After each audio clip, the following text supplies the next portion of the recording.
Alles, was auf Schienen steht, soll auch fahren können, unabhängig von Alter und Spurweite.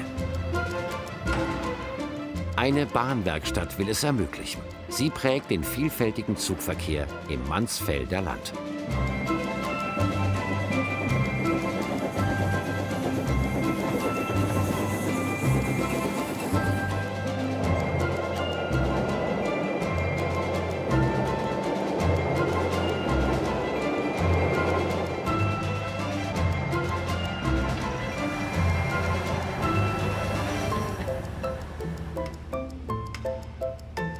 Im Süden von Sachsen-Anhalt liegt der Landkreis Mansfeld-Südharz mit dem Doppelbahnhof Kloster-Mansfeld-Benndorf. Von Kloster-Mansfeld geht es nicht nur nach Erfurt und Magdeburg, sondern auch mit der Wipperliese nach Wippra. Und von Benndorf nach Hettstedt ist die Mansfelder Bergwerksbahn unterwegs.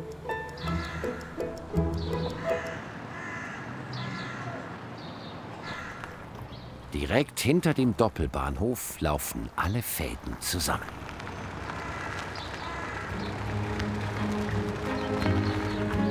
Für den Chef der Mansfelder Lok- und Waggonbau Bahnwerkstatt, kurz Malova, beginnt ein arbeitsreicher Tag. Er beschäftigt 46 Leute.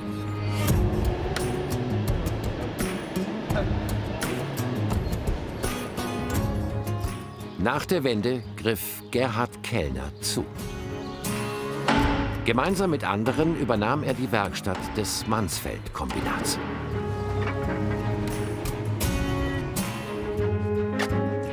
Einst für Loks und Wagen aus dem Bergbau gebaut, lässt er jede Art von Schienenfahrzeug reparieren. Guten Morgen, Jan. Morgen. Läuft's? Nicht so richtig bis jetzt. Na. Aber das Getriebe ist draußen, ja? Das Getriebe ist draußen, ja. Okay. Danke. Gerade macht eine Diesellok der DB-Baureihe V100 Probleme. Guten Morgen. Das Problem ist immer, das sind Lokomotiven, die viele Jahre im Betriebsdienst sind und die oft umgebaut wurden. Das heißt, hier fehlen oft auch die Dokumentation dazu. Und da müssen unsere Schlosser sich dann doch wie so ein kleines Puzzlespiel in die Teile reindenken und versuchen dann auch die Instandsetzung ordentlich auszuführen. Nein. Das geht nicht so. Man kommt nicht an dem Gelenk hier vorbei. Gar nicht wahr. Das wird wohl wieder darauf hinauslaufen, dass wir hier irgendwas improvisieren müssen. Was einfallen? Ein Schlosser, der hier arbeitet, der braucht vor allen Dingen die Liebe zur Arbeit. Wenn das nicht da ist, wenn er nur zum Geldverdienen herkommt, dann wird das nie was. Für die Hauptuntersuchung müssen die Schlosser alles zerlegen. Wie oft wohl was klemmt? Sehr oft. Ganz selten, Rallye. Ja, sagen wir, bei der Demontage zu 40% relativ sehr oft. Bei der Montage ist eigentlich, geht ja alles leicht. Es ist etwas geruckt, aber es muss noch weiter. Altes Öl und Dreck sind ein fester Kleber. Kraftakt am Drehgestell. Am besten mit Humor zu ertragen. Jetzt ist es leichter. Das Fitnessstudio eines Bürohengstes. Das Fitnessstudio war unser Chef sozusagen. Gut. Ganz genau. Ja, hier.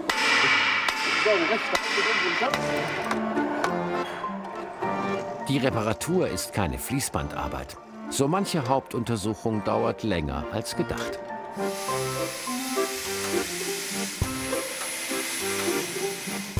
Schon über 2 Jahre ist Lok 11 der Mansfelder Bergwerksbahn in Arbeit. 1939 gebaut, fuhr sie in der DDR-Zeit im Bergbau des Mansfeld-Kombinats. Hallo Steve, du machst jetzt die Verkleidung von der Injektorleitung oder was ist das? Ja. Wie viele Verschraubungen wollen wir reinmachen? Also in jede Richtung Dreier. Drei auf der Seite, drei auf der, drei oben, drei unten. Und 6er Schrauben? 6er Schrauben, genau. Wenn Sie sich vorstellen, dass hier im Mansfeldischen täglich 30 Dampflokomotiven im Einsatz waren, täglich 30, die immer und ausschließlich hier in der Werkstatt instand gesetzt wurden. Mittlerweile sind es nur noch 2. Aber es sind natürlich die Schlosser, die damals nach der Wende instand gesetzt haben, sind natürlich noch en gros hier und kennen die Loks aus dem FF. Einige Schlosser sind auch beim Verein der Mansfelder Bergwerksbahn dabei. Solange die Dampflok nicht fährt, nutzen sie eine Diesellok der Werkstatt.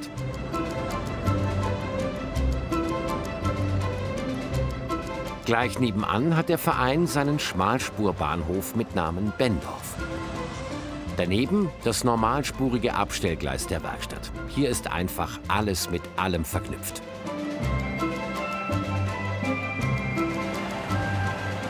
Auch Lok 33 erlebte noch den Bergbau im Mansfelder Land.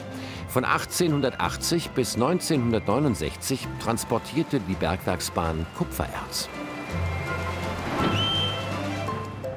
Heute will der Verein die Vergangenheit aufleben lassen. So, jetzt kommen sie alle. Wir machen das immer zum Saisonbeginn und zum Saisonende. Und das macht richtig Spaß. Moin, ihr Lieben. Gleich vorne. Also vorne ist da, wo die Lok ist. Ja. Wir sehen uns. Schönen guten Morgen. Hey, das klappt ja, als hätten wir es geübt. Ich begrüße Sie ganz herzlich hier im Infozug der Mansfelder Bergwerksbahn. Ich werde Ihnen an verschiedenen ausgewählten Standorten an der Strecke Wissenswertes zu dieser Eisenbahn erzählen. Dann wünsche ich uns eine gute Reise. Von Bendorf geht es ins ehemalige Bergbaurevier Mansfelder Mulde. Die Bergwerksbahn hat mal bis zu 20 Schachtanlagen bedient. Von 95 Kilometer Streckennetz sind knapp 12 Kilometer übrig geblieben.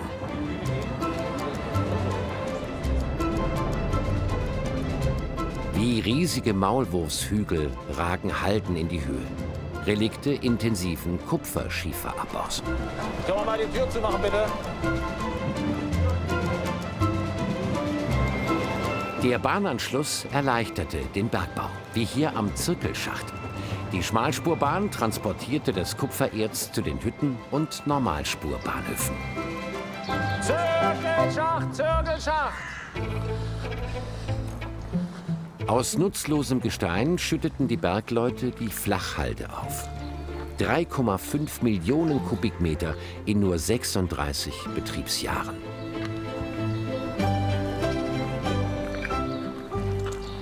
Ich begrüße Sie jetzt auf knapp 350 Metern Höhe über dem Meeresspiegel. Hier kommen sehr viele und pilgern hierher, weil man hier auch noch Reststoffe findet. Hier sehen Sie das zum Beispiel, das Braune, das ist Eisen. Hier habe ich ein kleines Stück, das ist Grünspan, das ist Kupfer. Also hier sind noch im 0,5% Bereich Metalle drin. Und wir gehen davon aus, dass die Menschheit diese Halden irgendwann aufarbeitet. Aber erst dann, wenn die Knappheit an diesen Metallen tatsächlich vorhanden ist.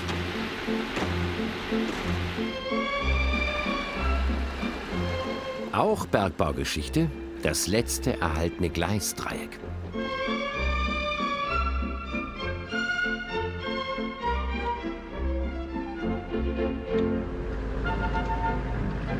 In Siersleben zweigte früher ein Gleis zu einem anderen Schacht ab. Heute können Loks hier wenden oder einfach zu Showzwecken im Dreivierteltakt tanzen.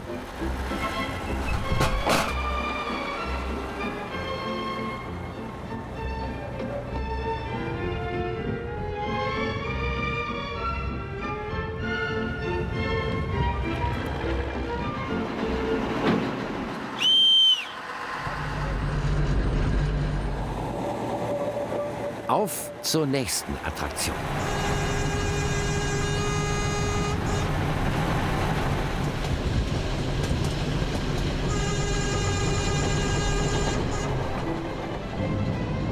Schmalspur parallel zu Normalspur. Eine kurze Begegnung. Mit dem Regionalexpress nach Magdeburg kann die Bergwerkslok mit ihren 25 Kilometern pro Stunde nicht mithalten.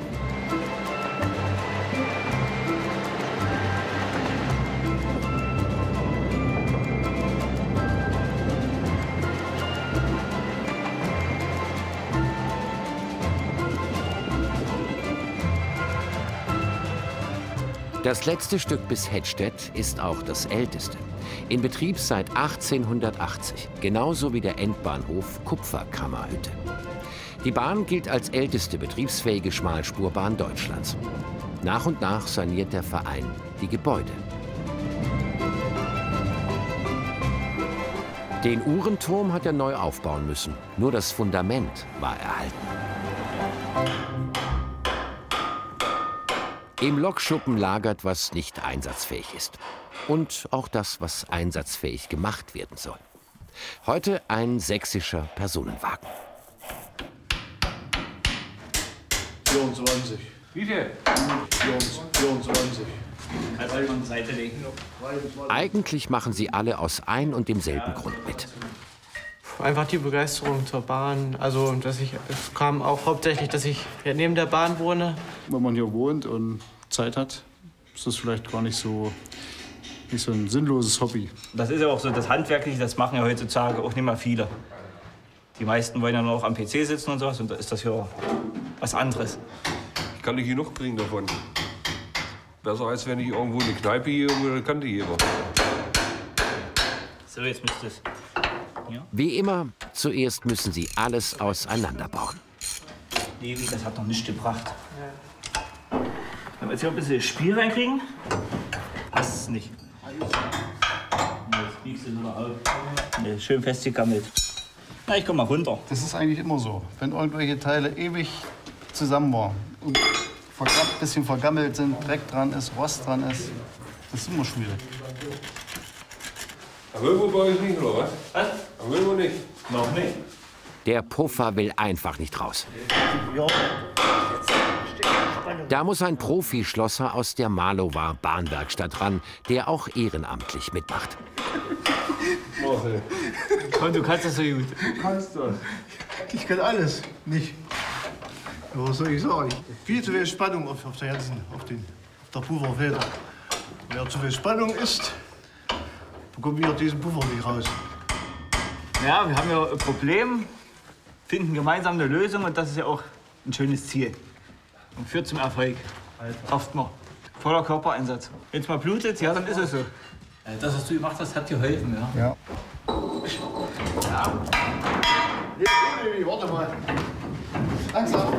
Zieht mal weiter noch, wenn es geht. Jetzt kommen wir noch zur Seite, oder? Noch nicht. Hey! Glücksgefühl. Wenn es vorbei ist. Wie beim Zahnarzt. Es ist auch schön, wenn der Zahn raus ist, wenn er wehgetan hat. Dann lieber Zahnschmerzen.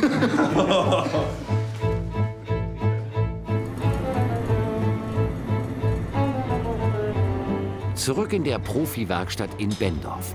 140 Jahre Bahngeschichte können auch belasten. Gerhard Kellner will die alte Halle abreißen. Als wir 1991, 92 die Firma in Kaufverhandlungen mit der Treuhand erworben haben, haben sich hier die Architekten die Klinke in die Hand gegeben und haben mir erklärt, also historisch, also einmalig, wunderbar, schön. Wenn Sie sich die Halle anschauen hier steht einfach nur Zeug rum, ohne dass hier gearbeitet werden kann. Die Hallentore sind viel zu klein. Das Dach ist an allen Ecken und Enden undicht. Das heißt, wir haben hier riesen umbauten Raum, den ich aber nicht nutzen kann. Ich habe hier 46 Leute, 46 Familien zu ernähren. Und da ist diese Halle ja das absolut ungeeignetste, was man sich vorstellen kann. Die Halle, auch ein Stück DDR-Vergangenheit. Ein Schild macht's deutlich. Die einen meinen es gut mit dem Betrieb, die anderen haben es gut durch den Betrieb. Das heißt, wir hatten zwar Mangelwirtschaft, aber durch die Betriebe ging es uns vielleicht doch nicht ganz so schlecht. Wir konnten also einige Dinge, die im freien Handel nicht zu erwerben waren, konnten wir hier in der Firma, im Betrieb, konnte man anfertigen und mit nach Hause nehmen.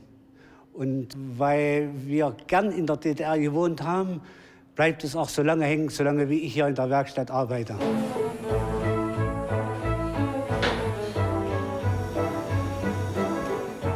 Eine urige Schmiede gehört zur Halle. Arbeiten mit Materialien wie anno dazumal. Leben deswegen ist es hitzebeständig. Man kann es mit Wasser sehr gut verformen, trocknen und danach hält es auch bis 300 Grad Hitze aus, ohne dass es wegschmilzt. Und Lehm finden wir in der Region hier zuhauf, sodass wir eigentlich immer eimerweise hier vor Ort diesen Grundwerkstoff sehr billig und preiswert beschaffen können.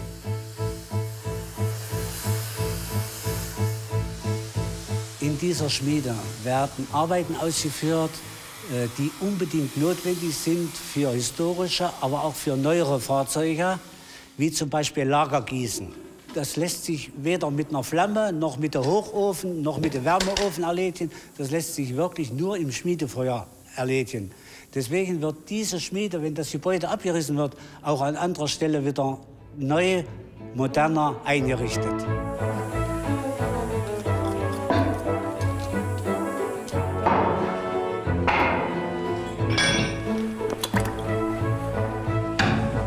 Heute bekommt Lok 33 aber noch in historischem Ambiente funkelnagelneue Lager.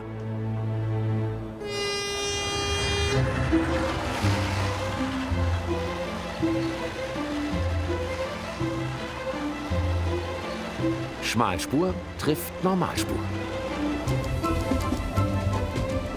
Zweimal überquert die Mansfelder Bergwerksbahn die Regionalexpressstrecke.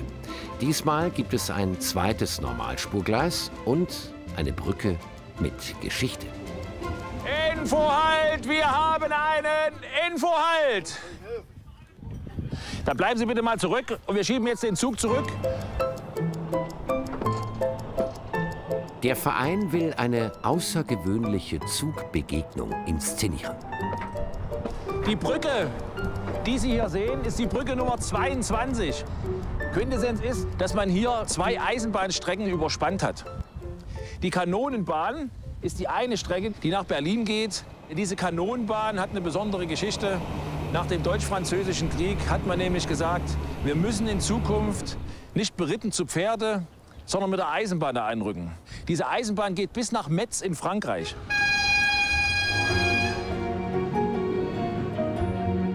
Und daneben die Wipperliese aus dem Wippertal. Das ist eine sehr junge Eisenbahn. Die ist nämlich 100 Jahre alt. Wir lassen also unseren Zug langsam fahren, während die Wipperliese hier ungefähr um 10:30 Uhr unten durchfährt. Das sind 6 Minuten. Ich rufe jetzt in 2 Minuten mal die Wipperliese an. Ja? Da sind die hier unten in der Randsiedlung, ob die pünktlich sind. Ich gehe rüber. Ja?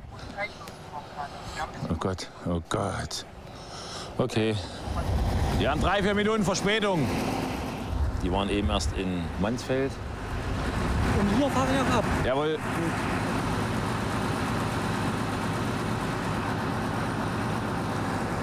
Warum langsamer? Fahrt. 60 kann man da drüber fahren. Jetzt hat er parallel zur Strecke, ja? So, fahr los. Ganz langsam losfahren. Langsam, fahr los.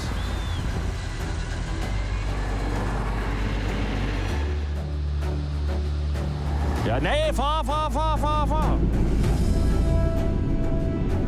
Schneller, der soll schneller fahren. Schneller.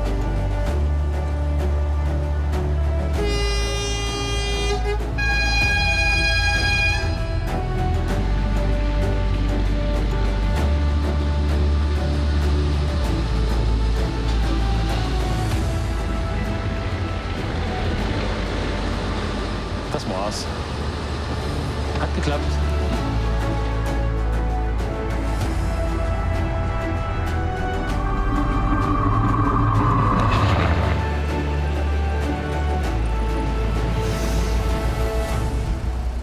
Kloster Mansfeld, der Normalspurbahnhof, unweit des Schmalspurbahnhofs Bendorf. Vom Regionalexpress kann man umsteigen in die Wipperliese alias Kreisbahn Mansfelder Land. In der Bahnwerkstatt hinter dem Doppelbahnhof ist sie daheim. Wieder laufen bei Gerhard Kellner alle Fäden sowie Gleise zusammen. Die Wipperliese, das sind 4 Esslinger Triebwagen. Wie kommen die wohl ins Mansfelder Land?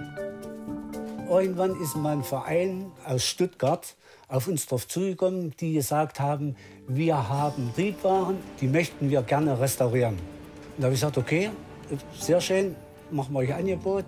Das Angebot wurde angenommen, die 4 Fahrzeuge wurden hierher transportiert. Das war es dann aber auch, dann war das Geld alle. Und dann haben wir gesagt, passt auf, jetzt soll unsere Wipperlese, unsere Strecke soll dicht gemacht werden. Wir versuchen einfach jetzt den Verkehr von uns aus hier auf der Strecke weiter zu betreiben. Weil wir einfach sagen, Schiene gehört auch heute noch in unser heutiges Leben. Und so fahren die Esslinger Triebwagen als reguläres Verkehrsangebot am Wochenende. Sonntagmorgen, noch keine Fahrgäste an Bord. Für die Zugbegleiterinnen die Chance, die Strecke selbst zu genießen. Gehalten wird nur bei Bedarf. Also für mich ist die allerschönste Stelle auf der Tour das Viadukt. Obwohl ich früher sehr viel Angst hatte, wenn wir da drüber gefahren sind. Inzwischen hat sich das gelegt. Wenn man viel hier ist, ist das okay. Egal von wo ich schaue, ob vom Zug nach oben oder von oben auf den Zug, wunderschön. Und wenn wie heute das Wetter passt, perfekt. Und dann Idylle pur auf der fast 20 Kilometer langen Strecke.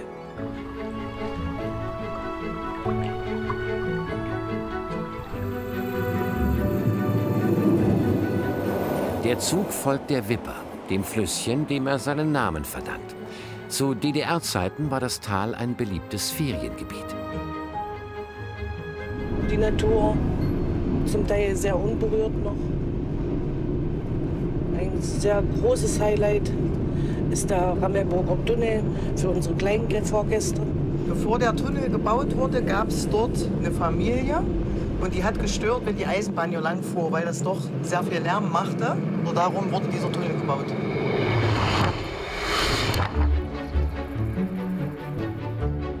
Und hier hauste die adlige Familie, die den Tunnel auch zahlte. Die Rammelburg blieb bis zur Enteignung 1945 Privatbesitz. Eine Zugstrecke zum Verlieben. Wie gut, dass Enthusiasten mit Know-how und Willenskraft den Wochenendverkehr sichern. Also es ist immer wieder aufs Neue schön. Ich fahre sehr gern, ich mache meinen Job sehr gern. Wir leben hier dafür, weil uns das wirklich tolle Spaß macht und wir auch kämpfen mussten dafür, dass wir noch fahren dürfen. Es hat gut geklappt und deswegen sind wir eigentlich alle gerne hier, auch ich, am Wochenende.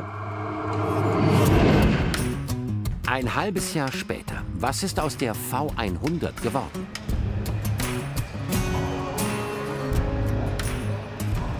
Das Drehgestell glänzt, kein Vergleich zum Zustand vor einem halben Jahr. Und auch die Montage scheint zu flutschen, im Gegensatz zur Demontage.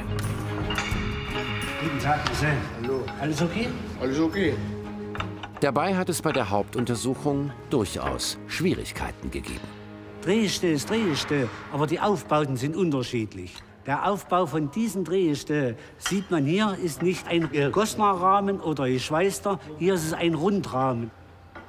Auch die Befestigungen sind anders. Das heißt also, da sind Schwingungselemente dabei. In anderen sind die Schwingungselemente ganz woanders. Und da sind unsere Schlosser gefordert, mit ihrem Fachwissen sich in das jeweilige Teil reinzulesen, reinzufuchsen. Das Drehgestell hat viele, viele Arbeitsstunden hinter sich. Und jetzt sind wir gerade dabei, dieses Drehgestell wieder endzumontieren, also vorzubereiten, dass wir dann das wieder in die Lok einachsen können.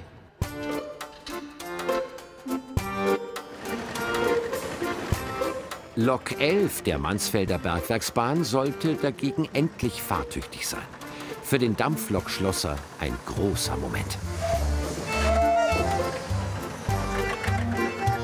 Bei einer Lokprüfung muss sie sich jetzt beweisen. In den fast 3 Jahren der Hauptuntersuchung ist sie ihm noch mehr ans Herz gewachsen. Ja, eine Hauptuntersuchung ist wie noch mal neu zum Leben erweckt.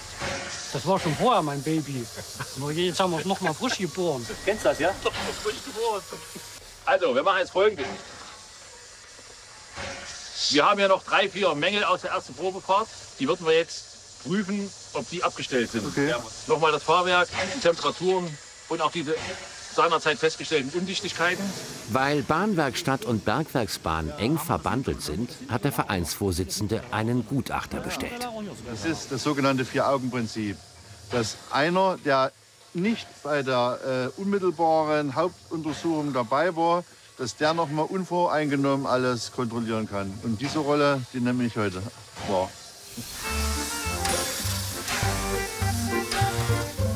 Der externe Gutachter und nicht die Kollegen von Werkstatt und Verein soll die Schmalspurlok heute auch führen. 4 Personenwagen soll sie ziehen.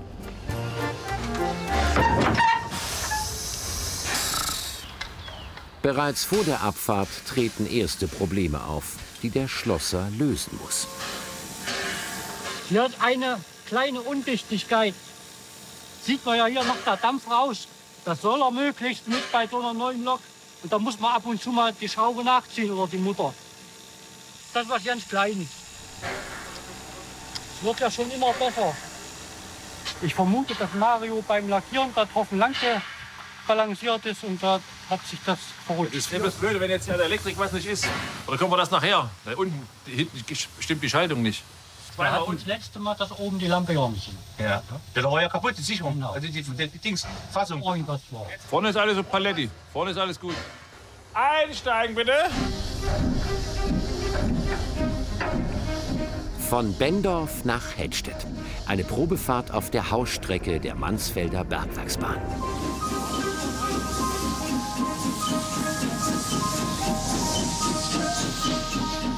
Der Vereinsvorsitzende will Lok 11 so bald wie möglich einsetzen. Gut, dass jederzeit in der Bahnwerkstatt nachgebessert werden könnte. Die Nähe zahlt sich letztendlich für alle aus.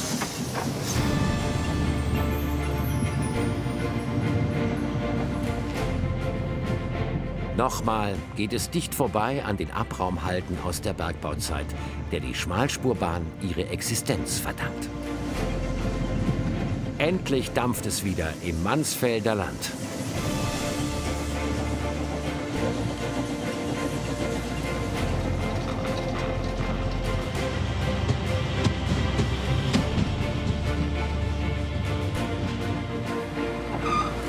Endstation. Zeit auch für die Endkontrolle. Jetzt geht es nicht nur um glänzenden Lack. Drückst du noch mal richtig nach, den Regler? Neben kleinen undichten Stellen und Elektrikfehlern steht die Temperatur der Lager im Fokus. Ist nichts warm geworden. Die hintere, der letzte Radsatz ist etwas mehr als die anderen, aber alles noch im normalen Bereich. Aber wir werden ihn trotzdem beobachten müssen, weil er wärmer als die anderen ist. Das werde ich jetzt mit den Kollegen gleich noch mal besprechen. Da gibt es ein ganz neues Temperaturmessgerät, ein berührungsloses. Das liegt bei mir im Auto. Deshalb machen wir das auf der klassischen Art und Weise und berühren mit dem Handrücken die Lagerstellen. Und solange ich noch mit dem Handrücken rangreifen kann, also nicht mit den Fingern, mit dem Handrücken, weil der Handrücken empfindlicher ist, dann ist alles in Ordnung. Ja, nicht, ne? Nee. Kollege sagt nichts. Alles okay.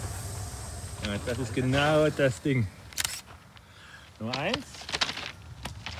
Sehr schön. So schön kann keine Frau sein, wie das, was wir hier gerade sehen. Das ist in meinem Alter die Alternative. Nee, das ist mal was. Früher schon gesagt, als ich 20 Jahre jünger war.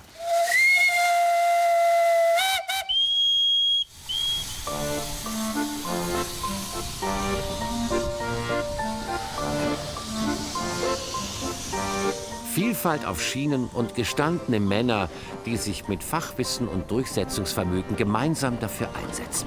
Das zeichnet das Mansfelder Land aus. Und nun ist es um eine fahrtüchtige Schönheit reicher.